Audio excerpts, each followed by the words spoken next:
Facebook.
Good evening, everyone.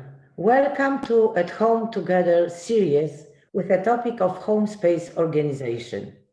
The session is held in English as we have many English-speaking YMCA friends.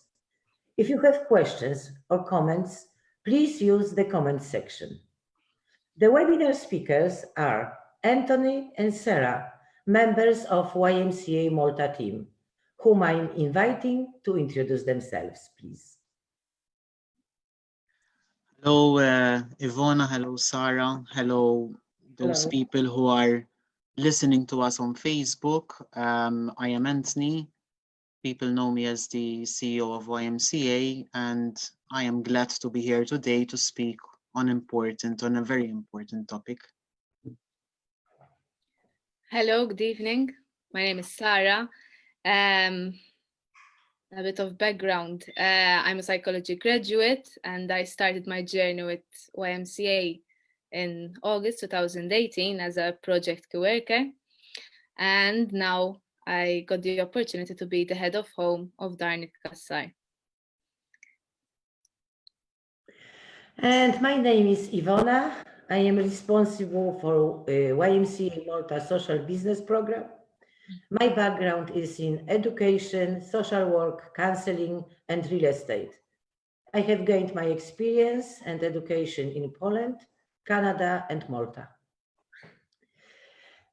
Let's move on. Our series focuses on home. Home is a fundamental need of our lives. We grow up in family homes, then as adults, we search for independent place for living. Over the lifespan, we may change places according to needs and means. Sometimes we may lose a home for different reasons, but we always strive to have a place called home. Why home is so important for us? Could you expand on this topic? Thank you, Iwona, for your question. I do think that home is a very important aspect in our life. In July last year, YMCA issued the first publication of what we called Home Is. We are planning the second publication of it, but this was done initially last year. It was our first publication. I would like to thank here Gwen from our team, who was responsible for the photography of this booklet, and I would like also to thank Therese, who was the author of this booklet. The main purpose of this booklet, and why am I mentioning this booklet, is because we have a commitment, let's put it that way, as YMCA, towards the United Nations Agenda 2030. When we are talking about having one's own home, we are touching two important sustainable development goals. We are talking about the first sustainable development goal, and we are also talking about the third one. As YMCA, we have this commitment to ensure healthy living and also to promote well-being. And I've always made a distinction between home as the physical structure, or let's say house as the physical structure, and that space, house as the space where we build around it, in order to live in it. Home speaks beyond the physical structure. It speaks about a genuine affection of having one's own home, which is transcended through a space whereby we can create memories, we can create friendships, we can create a lot of things. But the most important thing that I will mention today is that through home we can create an identity. And from my psychological background, to create an identity, we have to leave our home. It is essential that for the adolescents to become oneself, we leave our home in order to build our own home.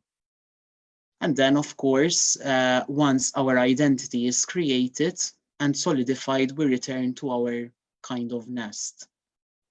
Of course, a home is important to us. Having a physical house is not enough, but having a home encompasses everything, because having a home means to have security, to have ground, to have our own identity created, to have privacy. It is the space where we leave from in the morning, and it is the space where we return to in the evening, hopefully after this webinar. It's been a long day. I think that this is something brilliant that you invited us for, Iwona, to speak about this important topic. And I think it is also brilliant, the idea that we have Sarah with us, because she can speak about those who do not have a home and those that we call the homeless. Yes, thank you once again, Iwona. It's a very important topic, especially from our area of expertise. As Edna said, a home is very important for an individual, and as YMCA's residential program, together with the residential coordinator, Kerry, we try as much as possible to give this home to the individuals who do not have a home. We strive to give this home to those who in one way or another found themselves in a difficulty to have or to keep their own home. In fact, we have two premises. We have the NC, which is 𝙃 𝙃𝙤𝙚𝙃𝙤𝙃. There we have a maximum capacity of 34 residents, which could be males, females, and also families, any type of families, 2 parents, 1 single parent family, extended family, and they can stay there for a maximum of 1.5 years. But as we always say, termination starts from day 1, and if the person is ready to leave in the first few months, they can. But they have a maximum 1.5 years in which they can work with their with the staff member, their residential support officer, to work on a care program hand in hand with this team member, with the ultimate aim of moving forward to independent living. They would work on employment, budgeting, housing, parenting skills, but also on other life skills which are learned through the journey at the shelter. Then we have YCH, which has recently been opened, which is Y Communal House. It is more of a semi-independent living premises.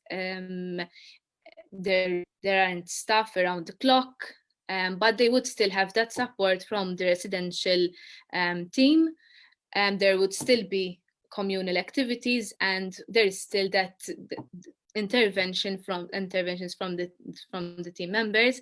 They would basically have more of a balance over the control of their own space while respecting the privacy of their fellow housemates. Basically, they would be a step ahead in moving forwards to the ultimate aim, which is independent living. This communal living, does not only give the person a home, but also gives that person that support structure. That's why we emphasize a lot, not just on the semi-independent living aspect, but also on the communal living. Here I would make a difference, that as YMCA, we make a distinction between the homelessness and rooflessness. A person who is roofless is a person who does not have that house to stay at, so they literally can live on the streets, the homelessness that we imagine when we say homelessness. But for us, even a person who is not living in adequate housing, that person is still homeless for us, and therefore we will still help these individuals who are in need of that, or maybe support structure, or maybe just food. So it's not just rooflessness, but also homelessness. Even the person who is living with us, they are still homeless, but that is our aim during their journey at our residential facilities, that they would have their own home. As much as we try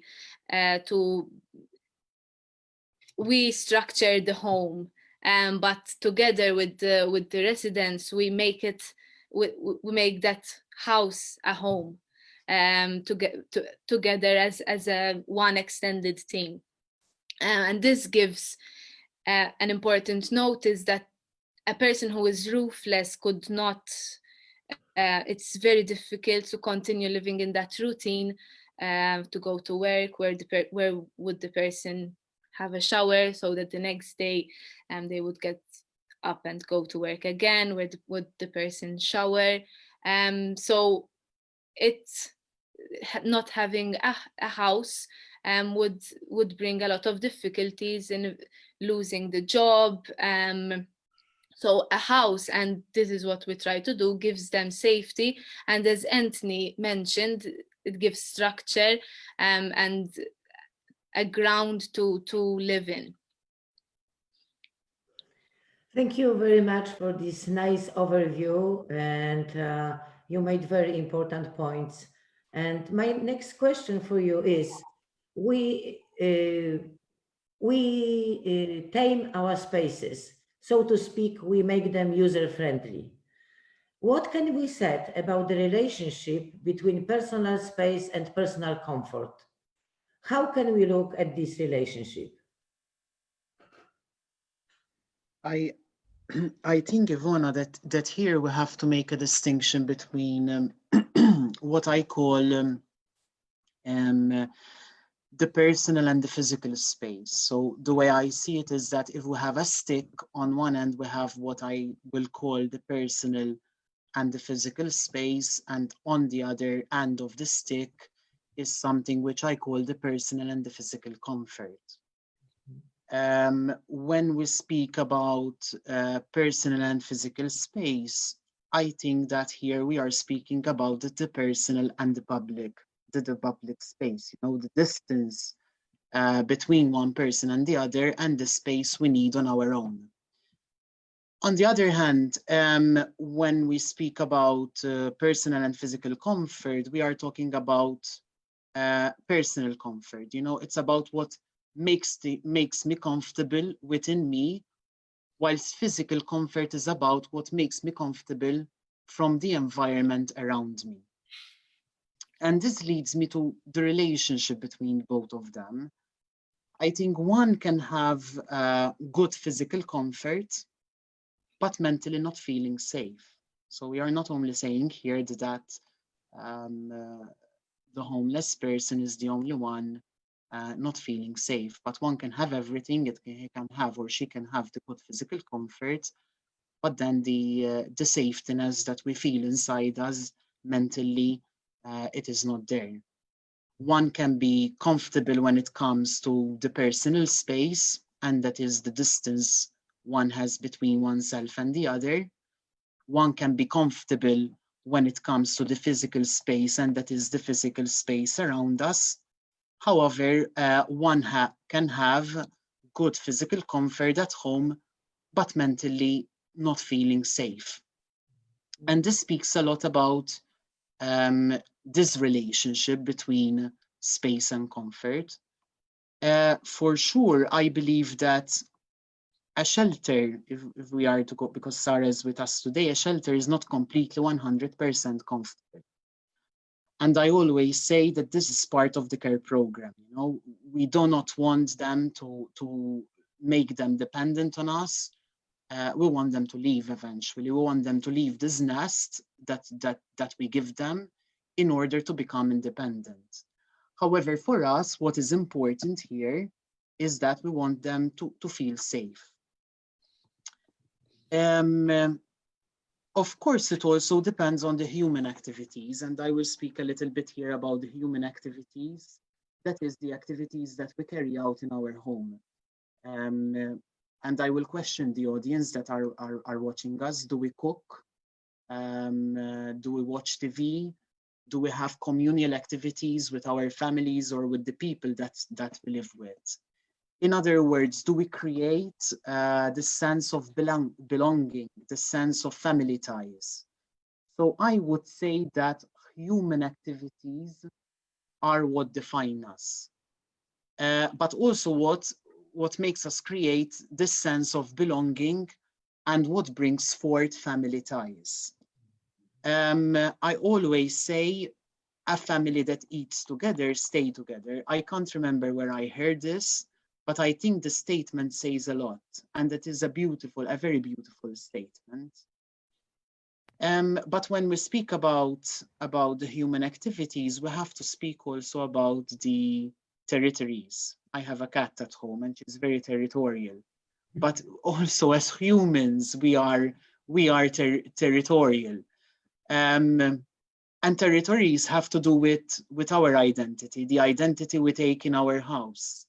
So I question who owns the kitchen. You know, we always see mostly our mom behind the kitchen sink cooking and doing stuff there. I ask who owns the sitting room, for example, or who owns the bedrooms. When we think about territories, I think the very first room that comes in our mind is the bedrooms, because it's the very first thing that comes in our mind, obviously, because this is our personal space, our own room. We decorate it as we want, we make it our own way, we put stuff and arrange stuff as we want. And when we speak about this topic, we have to speak also about the disturbances of our own territories. It makes me think about entering into an adolescent room. I'm pretty sure that this happened when we were young. The minute that someone enters the room, we create a panic. It's like a bomb is falling, let's put it that way.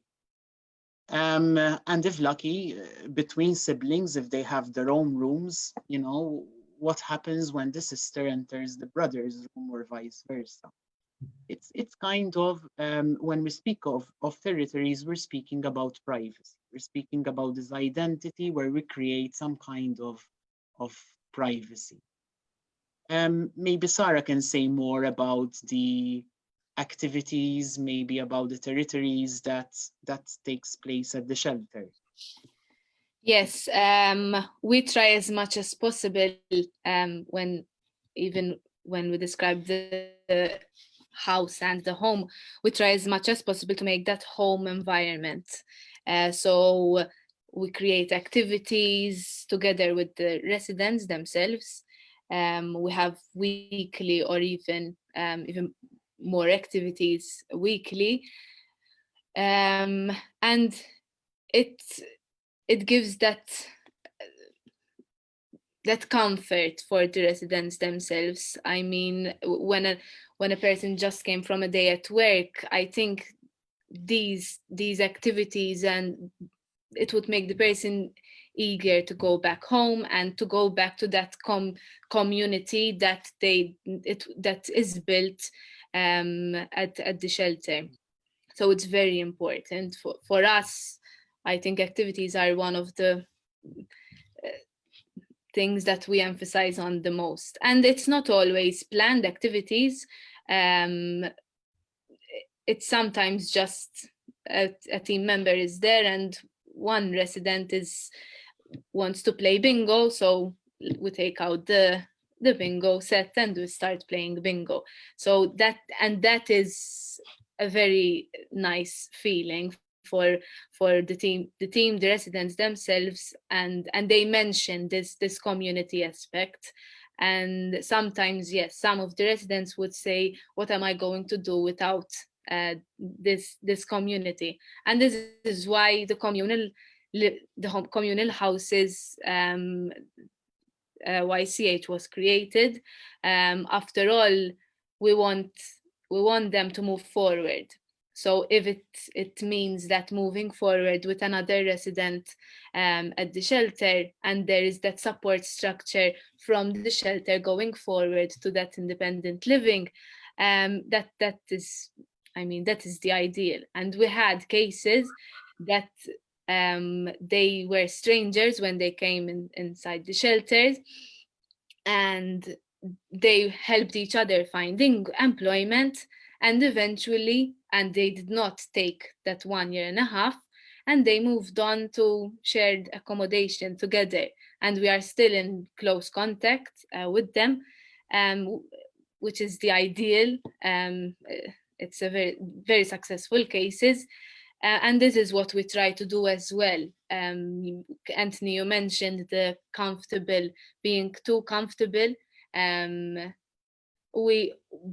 By keeping close contact with them when they're moving on to that independent living, it helps also with disengagement. So we call them, during the first month that they live, we call them, I think, weekly, to check whether they have the necessary things. We give them the necessary things that they would have, because of course, knowing the difficulty that you have to build a new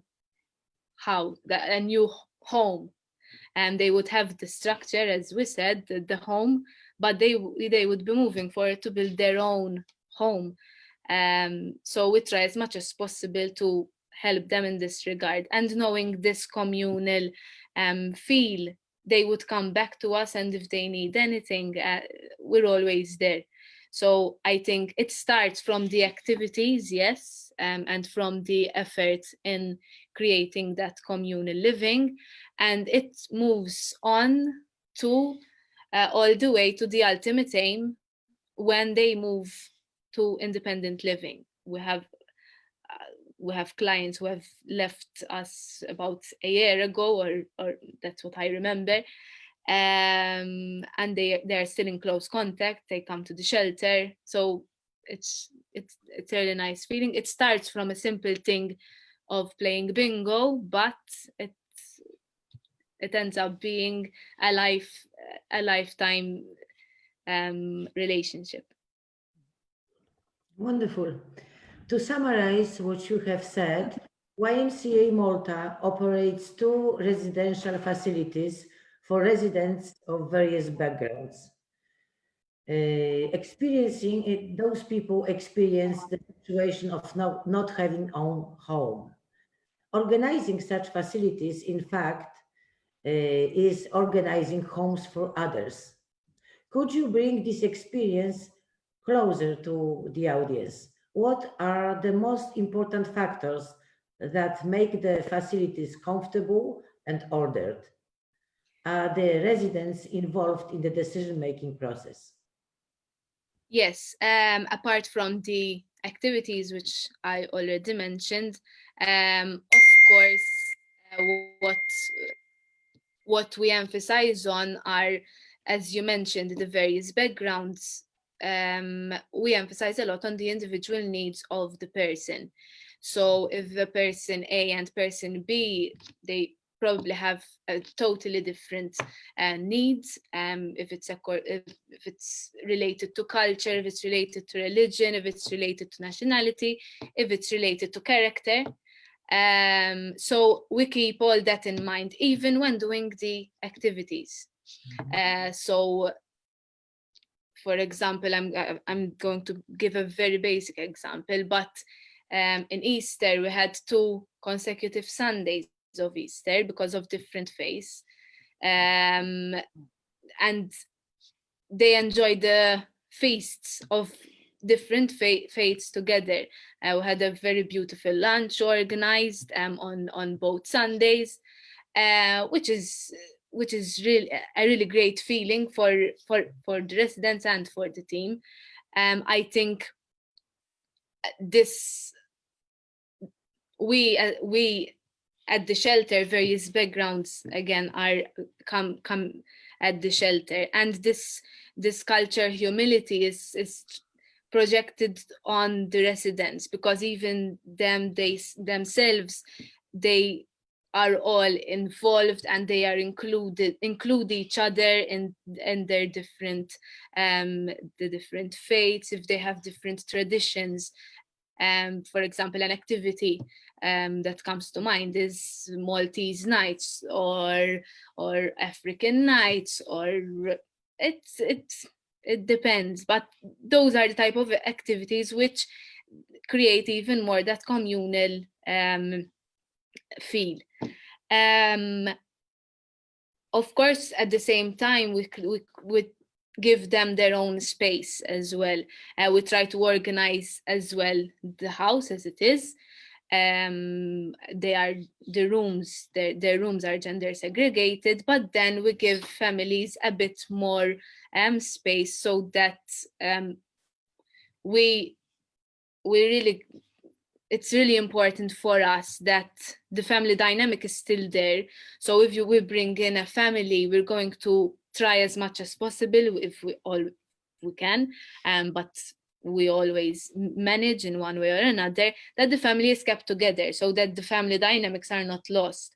So although they are gender segregated, the rooms in families, it's a different story, especially if there are kids and they need both their parents.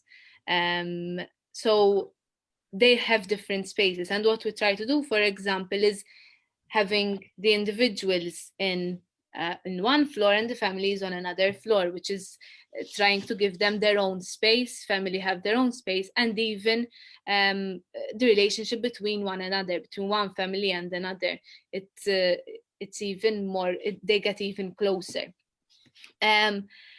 But yes, the importance of creating that home environment is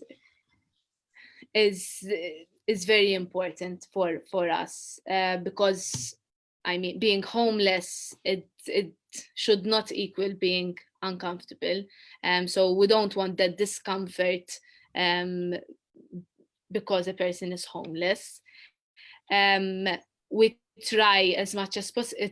It is difficult that in a shared house everyone has their own privacy, but in that way we try to have designated areas where a person can have their own time out, their own space.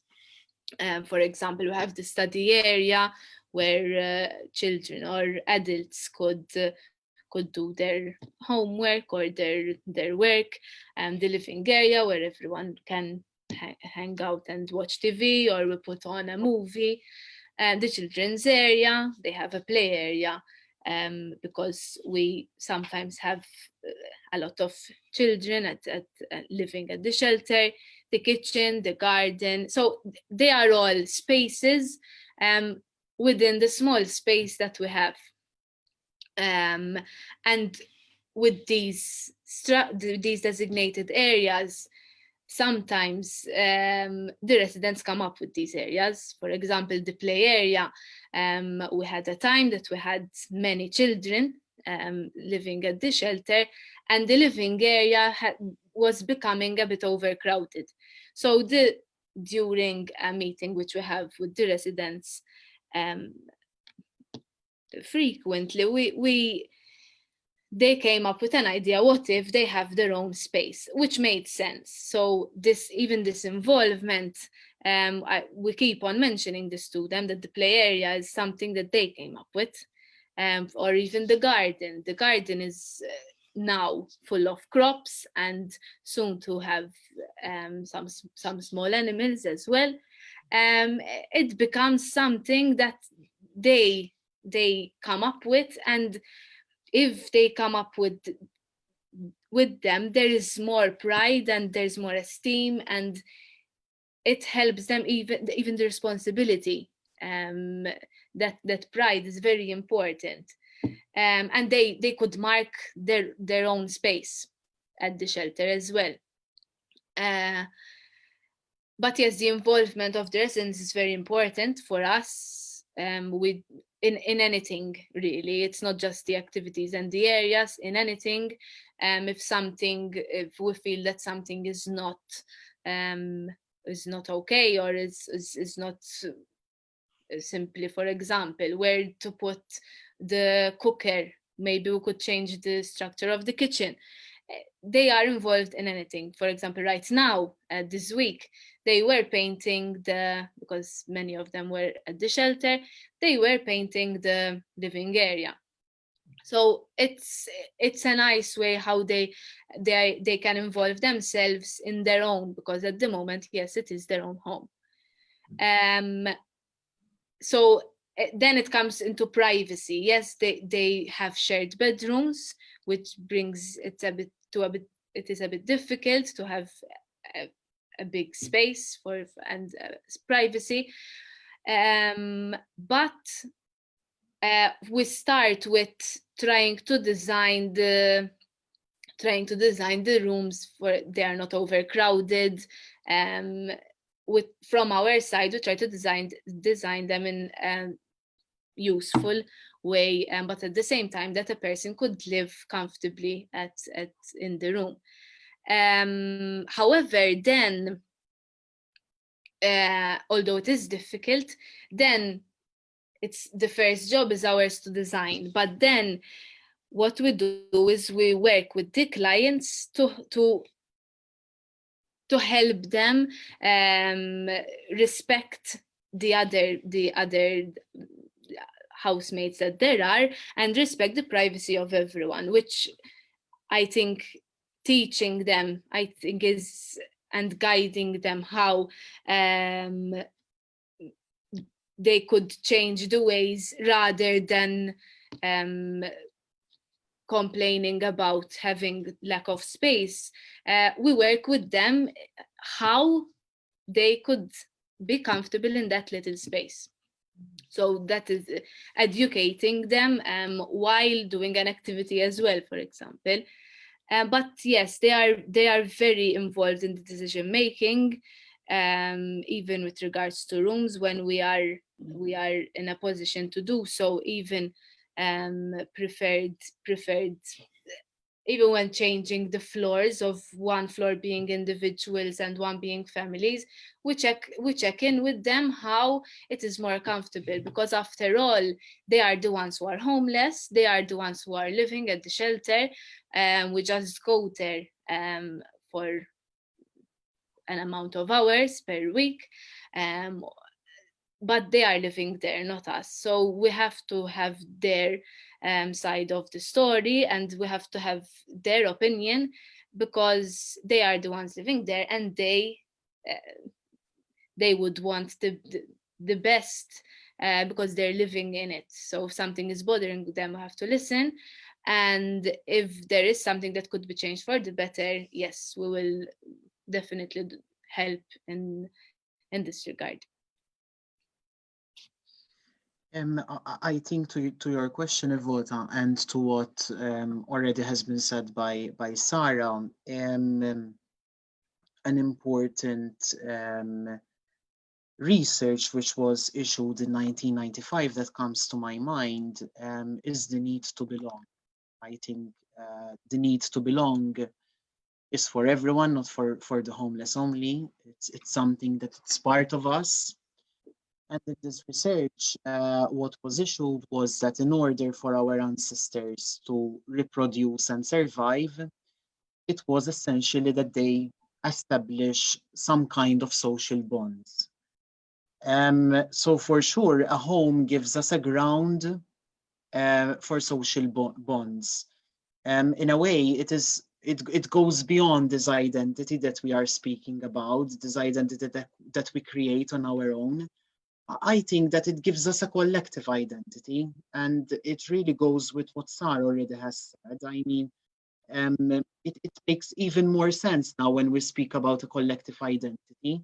The fact that residents leave, they create this friendship together, and they come back and they tell us, hey, we're still talking, we're still living together, this is what I miss. You know, when we played this, you remember this joke? In the conference last year, when we issued the booklet 𝘏𝙃 𝙃𝙤𝙚, I spoke about homelessness, and I said homelessness is a thief of identity.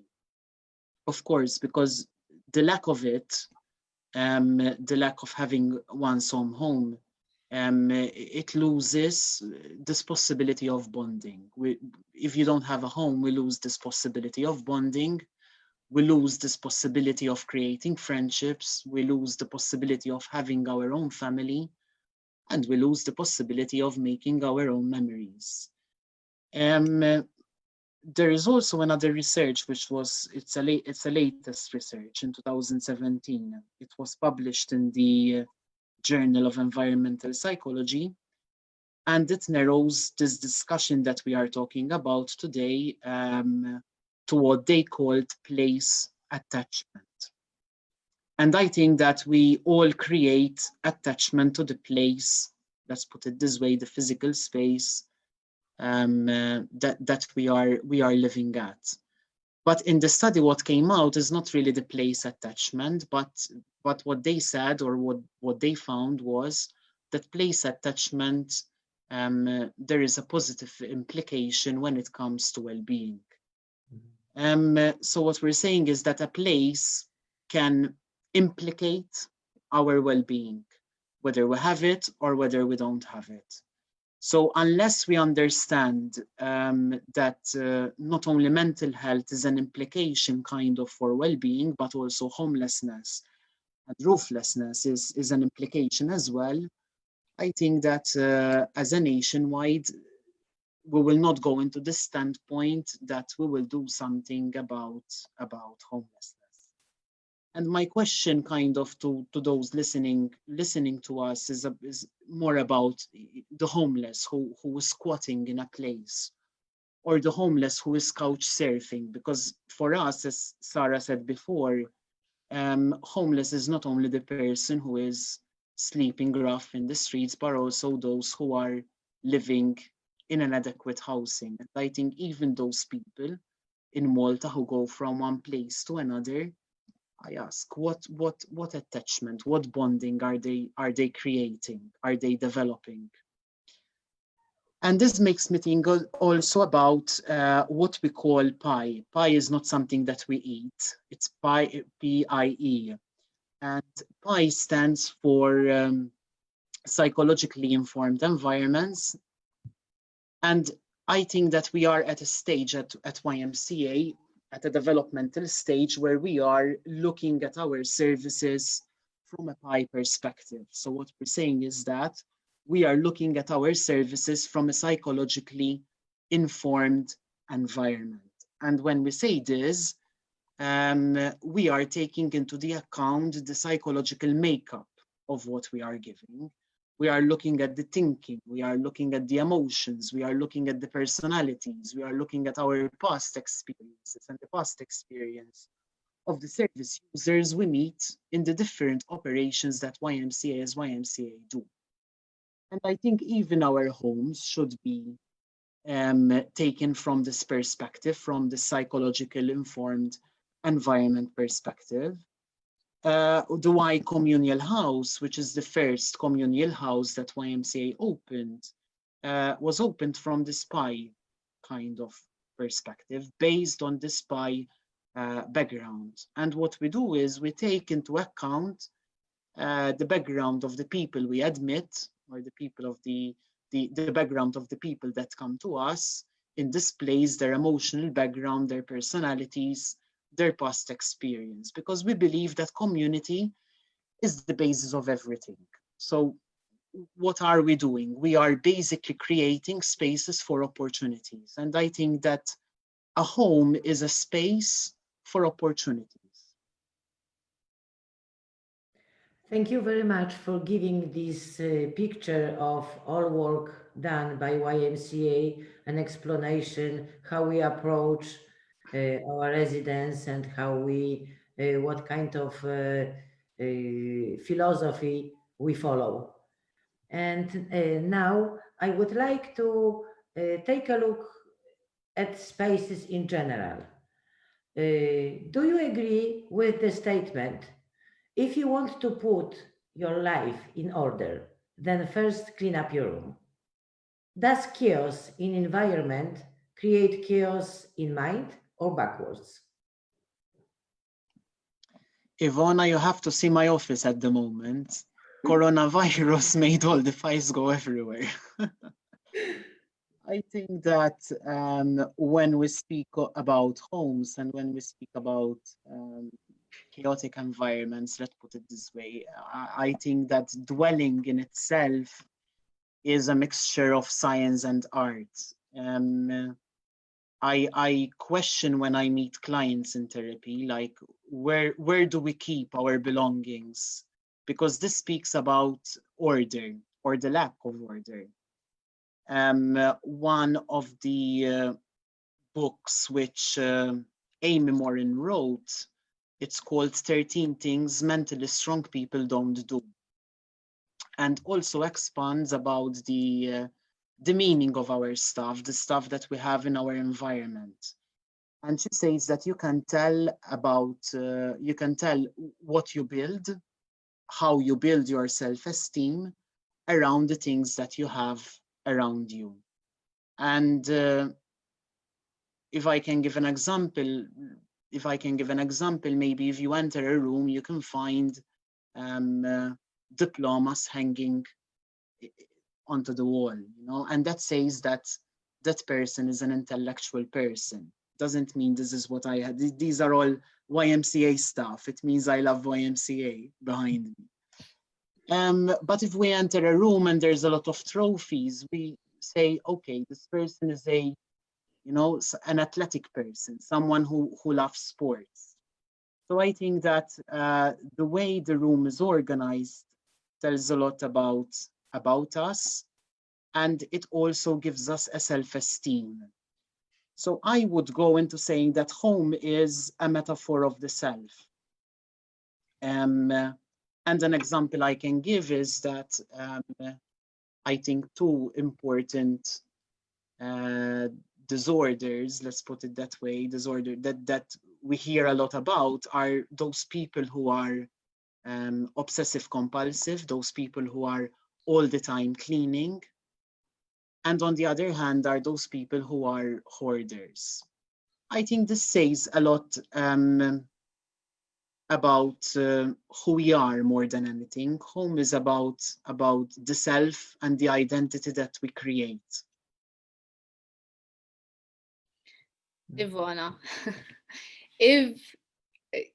when you are asked that question about chaos, what came to mind is that if someone asked me if I'm organized, I would say yes, I am very organized, because at work, for those who know me, everything is organized in different files and according to the area that they relate to. But if my mother hears me say this, she would totally disagree, because if you go inside my room in 𝙃𝙤𝙃𝙚, it's a totally different disorganization. So this brings me to a point that every person has a different threshold. So, and this is very difficult when it comes to the shelter, because the different threshold for the different individuals might make there could be frustrations, there could be arguments. As Anthony said, what if there is an eat-free or a person who has OCD with someone who likes to come home to a disorganized room? But then it goes back to how we work with the clients in order to help understand that everyone has their own preferences, and this all comes from respect. So if the person is respectful towards that other resident, yes, it works out fine. So we would have a neat freak with a person who is very disorganized in the same room, because they would have their own space. So here is my space and the other space is yours. So but it's how they are educated to learn to understand and respect the privacy of the others. And I think maybe decluttering could help, yes, someone. So we have residents who tell me, I need to organize everywhere. We have residents at the shelter who want to clean the sofa every day and who want to vacuum. The last time I was at the shelter, one resident came up to me. She told me, give me the Hoover because I want to clean the sofas. Because during this time, especially, and with the frustrations that there are, because everyone has to stay inside as much as possible, this person, it helps her to declutter everywhere so that she is organized in her mind. But at the same time, a chaotic mind, they might not have the energy to declutter the room. Or as Anthony mentioned, a person who is organized at work then wants to go home to a disorganized room because then the person is free. And it shows that freedom and the lack of organization, it's like the freedom of going back to your own home, to your own room, to your own space. But yes, this is how we try to help the residents work with each other with the privacy. And again, it goes back to the involvement of them in maintaining this disorder and this cleanliness, because it is difficult, especially when maintaining disorder. When we're at maximum capacity of 34, yes, it is difficult. But sometimes, yes, sometimes I sit down and say, because they have their own roster for what to clean and what to not. So per resident, they would have a duty, we call it, maybe 5 to 6 times a week, depending on their daily routine. But sometimes I feel that there's no need for this roster or this schedule, because they would do it either way. But it gives that more of that structure, especially when we're at maximum capacity. But them maintaining disorder even helps them feeling, it keeps them invested in the upkeep of their own home. So it's not a shelter where I live, it's my shelter, it's my home. And at the same time, teaching them these basic skills. So by cleaning, you would know what is needed when you eventually live on your own. By having a duty of taking out the rubbish before 7 o'clock in the morning, it teaches you that, yes, when you have your own home, you have to take out the rubbish at that time, even if you don't wake up at that time. So it's learning. It's always learning, and we try as much as possible with every task or with every anything. It's educational, because they have that time, which sometimes, yes, 1.5 years would look very long, but in reality, it's a very short journey. And during this short journey, we try as much as possible to help them learn on a daily basis, even during this difficult time. And this order and this maintaining disorder from the residents, they have pride in their own home. And it is as much as our responsibility in creating a homely feeling as it is theirs after all. Again, I can mention that they are currently painting. And for example, we have a person, one resident, who would be in charge of the garden, growing their own crops. It's pride, and this pride helps them in even moving forward, and this responsibility, their esteem. Sometimes when a person does not have anything to do, and we hear this from a lot of residents, especially at the moment, that when they have nothing to do, it's frustrating. So they want things to do because the things that they do gives them the pride, and that responsibility helps them going.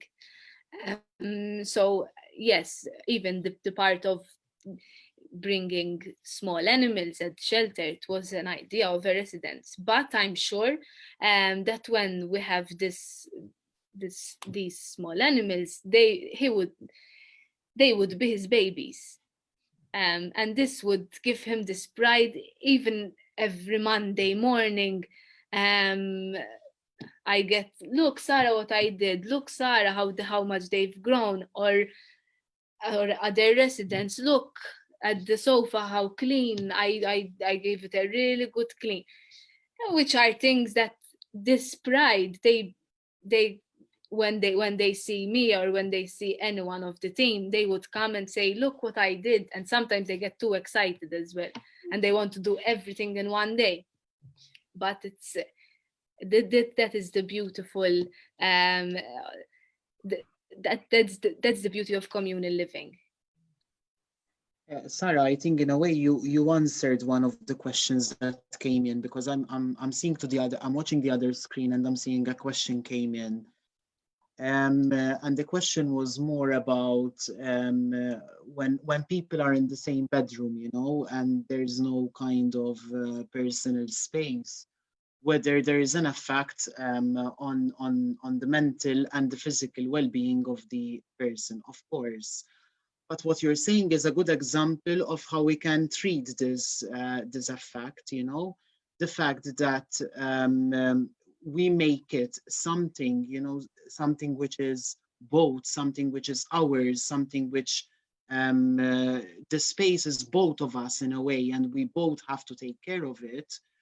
And the fact that we make a little bit our own territory, I think that will help us a lot, because from the examples of your saying, like 30 people, 34 people living together and being able to wake up Monday morning feeling the self-esteem, this makes us think and gives us a really huge lesson, you know? Definitely. I mean, it affects, but what we do and what we constantly try to do, which it seems that it's working very well, is that we educate at the same time. And if there is a room and there are 4 people, before letting this effect happen, we speak to the people together. So if there are these 4 people, they all know their individual personalities, they all know their individual needs, and there is always a consensus. But it's how you educate and how this communal living, this communal feel in the room as well. So yes, it's how the work is constantly done. So instead of not allowing them to stay in their room, we try to teach them as much as possible how they have their own space. They have their own space. But at the same time, yes, you have your own space, but you have to respect the space of others as well. So yes, by educating, I think it's the best tool. Educate, and because they are there daily, yes, and sometimes space is limited. But with the with the feel that there is, it does not bring up a lot of effects as much as when you think about it.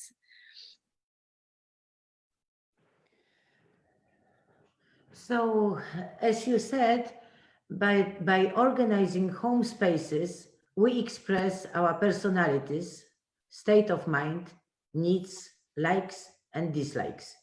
Presently, our homes became multi-purpose, place to live, work, study, play, and entertain. They have grown in functionality, yet they have not grown in size. However, in some situations, small rooms may appear less claustrophobic than large halls. Let's take an example of a compact transformer apartment. What are the factors that should be considered for multifunctional home? To your question, Iwona, I think that home is basically what essentially a home gives us is a long history of behavior and choices. And there are three important things that I would like to mention on this, because we, as you said, we express ourselves in our spaces and how this reflects kind of the changes that we go through in our life. First and foremost, whether the house is big, whether the house is small, whether the room is disorganized or whether it is organized, I think home gives us the possibility to claim our identity, to go into our attitudes, to claim our goals, our roles, our priorities. You know, in a living room, we want to welcome people. We want a sense of comfort, but in our bedroom, we still want that sense of comfort, but we behave differently. In this room, we create kind of a different identity.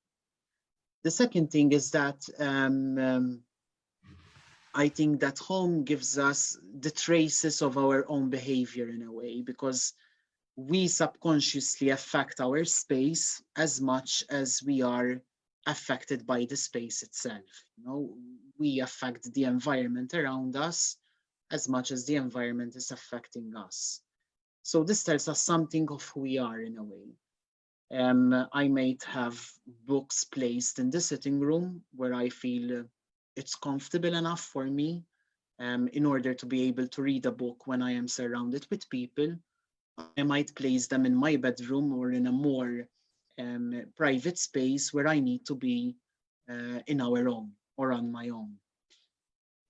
Clutter in the personal space reflects also the personality.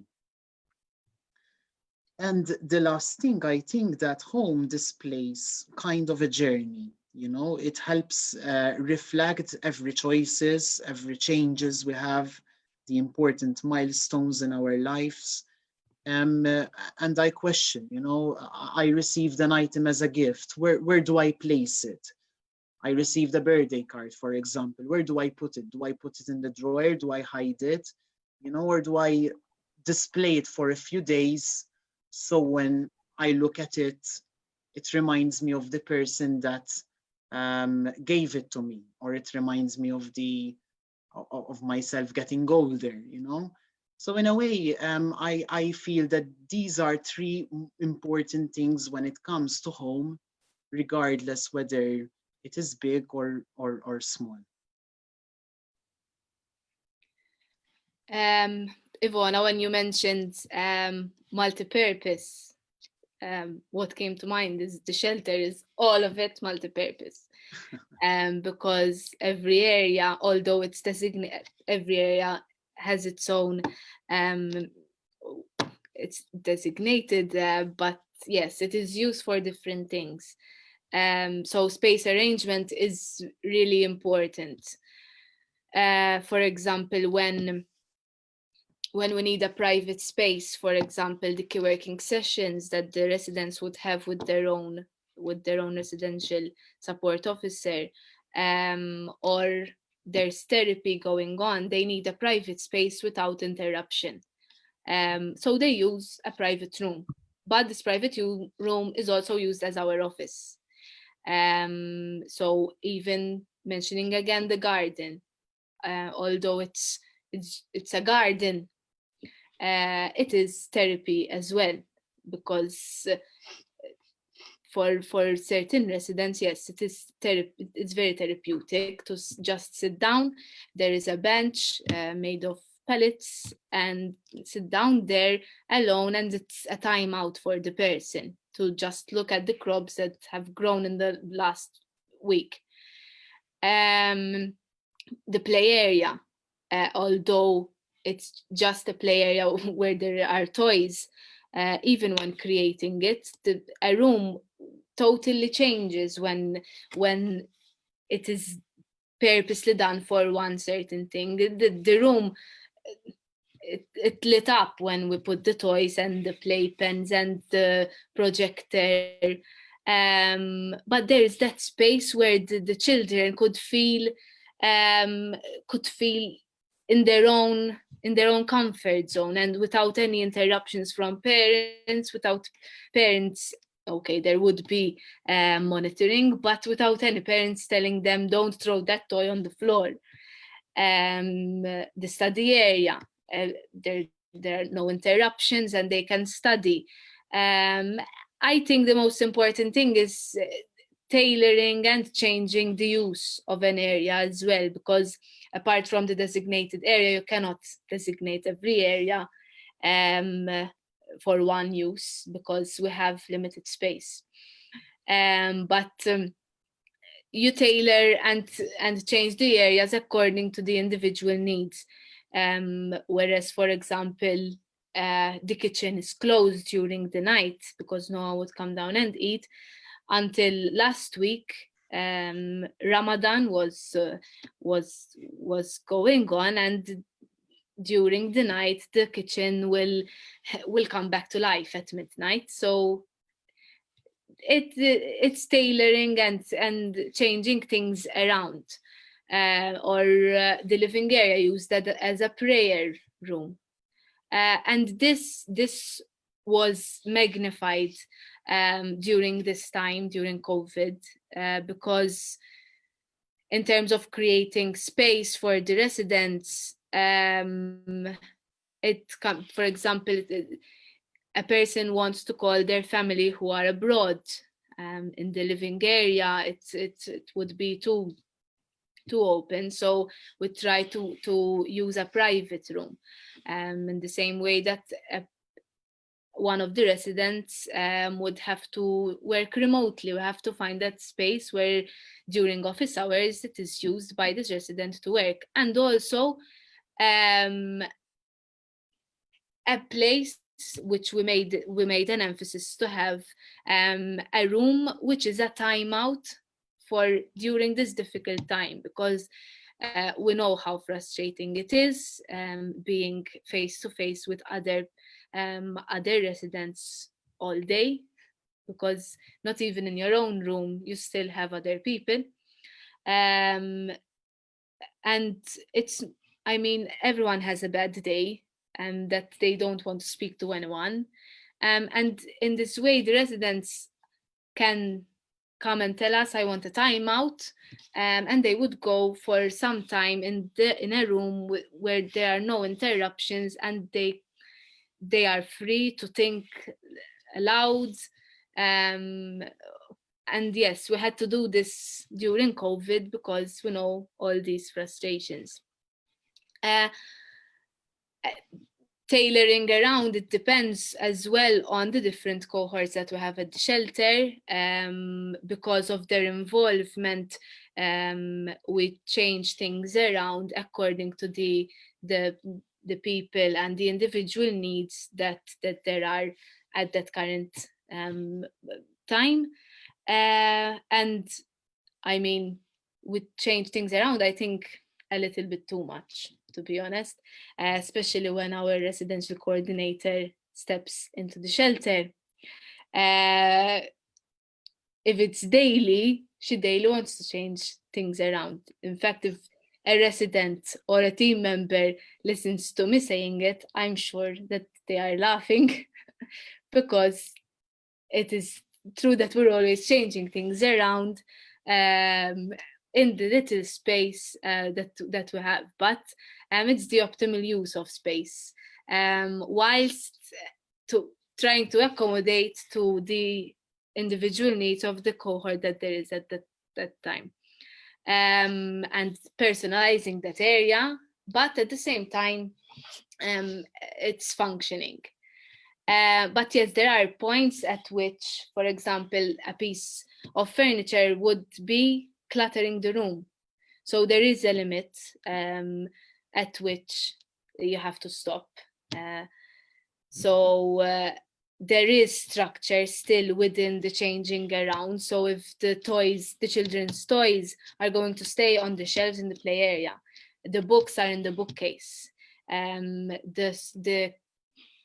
any item of food would stay in the kitchen, not in the room of the person. So in fact, we had lockers, for example, and we brought the lockers into the kitchen so that they would have their own space inside the kitchen where they could store their own food. So it's organizing, but still there is that structure, because it helps the resident as well to know that this structure is still in place. It's not always a rule, but it's structuring around, and it helps a lot the residents at the time. Again, I'm saying all this bearing the difficulties that we have with 34 people. I mean, the space becomes there are constraints. So this is why there is always this rethinking, because we always have to make it according to how many people there are, according to whether they are families, whether they are children, whether they are all men, whether they are all women. Make it as comfortable as possible and clutter-free. So if we need to remove one piece of furniture, we remove it at that time. After all, home is that place which is personal and designed around preferences, which is not always according to that preference of that one person, but according to a preference of a community. We try to listen to their opinions and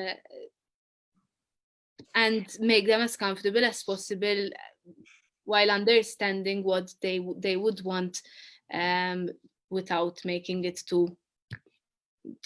without making too much clutter. It has been a very interesting discussion. However, unfortunately, the time of our webinar has run out. Thank you, Anthony and Sarah, for your participation and valuable input. I would also like to thank those that follow us. Thank you all involved with the technical preparation and organization of the seminar. I want to invite to our next seminar, as usual, on Wednesday at 7 p.m. The topic of next session is conflict resolution. Please follow us on the YMCA page for more details. YMCA Malta operates loneliness response line. If you or someone you know experiences loneliness-related issues, please call us at 999-28625. Thank you very much and good night.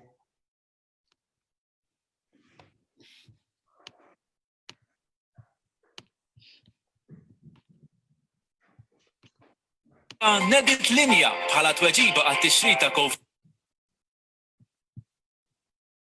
ta' solitudni minn aljenazzjoni soċjali. It-tim ta' YMCA Malta qed joffri s-servizz ta' appoġġ psikoloġiku professjonali permezz ta' konsulenti tas-servizzi psikoterapeutiċi ta' YMCA u psikoterapisti permezz ta' Skype u telefonati. Kull min għandu bżonn lil xi ħadd biex jitkellem jista' jċempel jew jibgħat messaġġ fuq il-mobile 9992 8625 9992 8625. YMCA hija għaqda volontarja. 𝙃𝙤 𝙃𝙤𝙃𝙚𝙃